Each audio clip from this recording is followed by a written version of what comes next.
आइए आज अमरनाथ मंदिर के बारे में जानते हैं। जानने से पहले चैनल को सब्सक्राइब करना बिल्कुल ना भूलिए। एक बार माता पार्वती ने भगवान शिव से कही, प्रभु मैं क्यों बार बार जन्म लेती हूँ, मेरी इतनी परीक्षा क्यों, और आपके कंठ में पड़ी मुंड माला तथा आपके अमर होने का रहस्य क्या है। महाकाल ने पहले तो माता पार्वती को यह गूढ़ रहस्य बताना उचित नहीं समझा, परंतु माता की स्त्री हट के आगे उनकी एक न चली। तब महादेव भगवान शिव माता पार्वती को अपनी साधन की अमर कथा, जिसे हम अमरत्व की कथा के रूप में जानते हैं, इस परम पावन अमरनाथ की गुफा में कहीं। भगवान शंकर ने माता पार्वती जी से एकांत के एक गुप्त में अमर कथा सुनाने को कहा, जिससे कि अमर कथा कोई भी जीव व्यक्ति और यहाँ तक कि कोई पशु पक्षी ना सुन ले, क्योंकि जो कोई भी यह अमर कथा सुन लेता है वो अमर हो जाता है। इस कारण शिव जी ने माता पार्वती को लेकर किसी गुप्त स्थान की ओर चल पड़े। सबसे पहले भगवान भोले ने अपने पहली सवारी नंदी को पहलगाम में छोड़ दिया, इसीलिए बाबा अमरनाथ यात्रा पहलगाम से शुरू करने का तात्पर्य है। आगे चलकर शिव जी ने अपनी जटाओं में से चंद्रमा को चंदन बाड़ में अलग कर दिया और गंगा जी को पंचतरणी में कुष्मांडा सर्प को शेषनाग पर छोड़ दिया। इस प्रकार इस पड़ाव का नाम शेषनाग पड़ा। आगे की यात्रा में अलग पड़ाव गणेश टाप पड़ाव है। इस स्थान पर बाबा ने अपने पुत्र गणेश को भी छोड़ दिया था, जिसको महागुण की पर्वत भी कहा जाता है।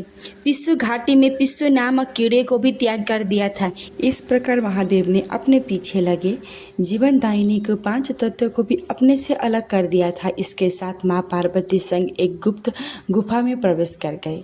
कोई व्यक्ति पशु या पक्षी गुफा के अंदर प्रवेश कर अमर कथा सुन ना ले, इसीलिए शिव जी ने अपने चमत्कार से गुफा के चारों ओर आग प्रवाहित कर दिया। फिर शिव जी ने जीवन की अमर कथा माँ पार्वती को सुनाना शुरू किया।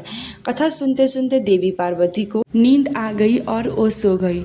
शिव जी को पता ही नहीं चला। भगवान शिव अमर होने की कथा सुनाते रहे। इस समय 2 सफ़ेद कबूतर शिव जी से कथा सुन रहे थे और वो बीच बीच में हूँ हूँ का आवाज़ लगा रहे थे।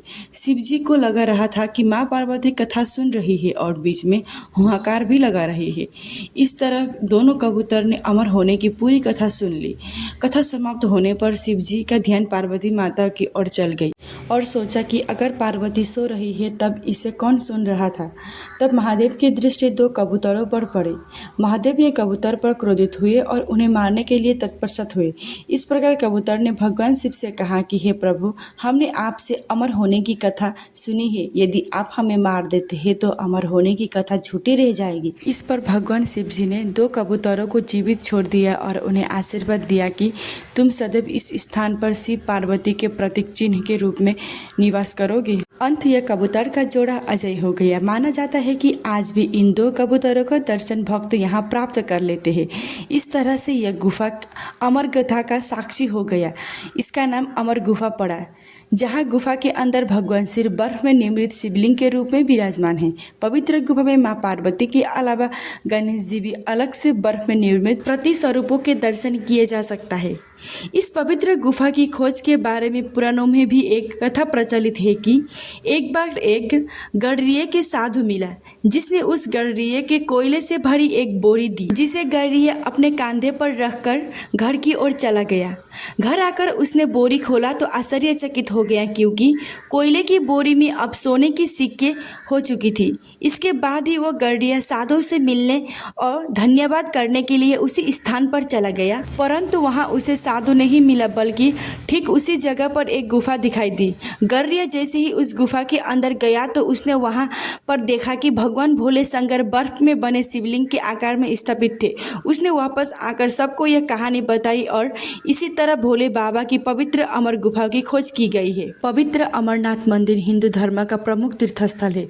यह मंदिर भारत के जम्मू कश्मीर प्रदेश की राजधानी श्रीनगर उत्तर पूर्व में 135 किलोमीटर समुद्र तल से 13,600 फीट की ऊंचाई पर स्थित है। यह मंदिर का प्रमुख विशेषताएं पवित्र गुफा में बर्फ से प्राकृतिक शिवलिंग का निर्मित होना है।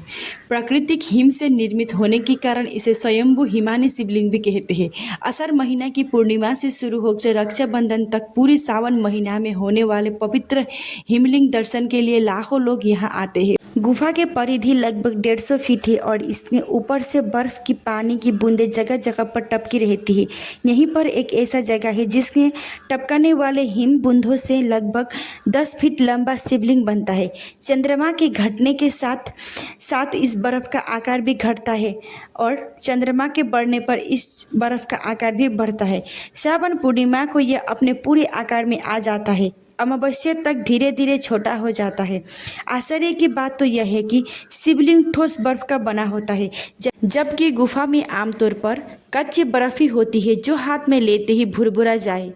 मूल अमरनाथ मंदिर शिवलिंग से कई फीट दूर गणेश, भैरव और पार्वती जी का अलग अलग हिमखंड है। बाबा अमरनाथ बाबा बर्फानी के लिए चैनल को like, comment and share, subscribe करना बिल्कुल ना भूलिए। Thank you for watching.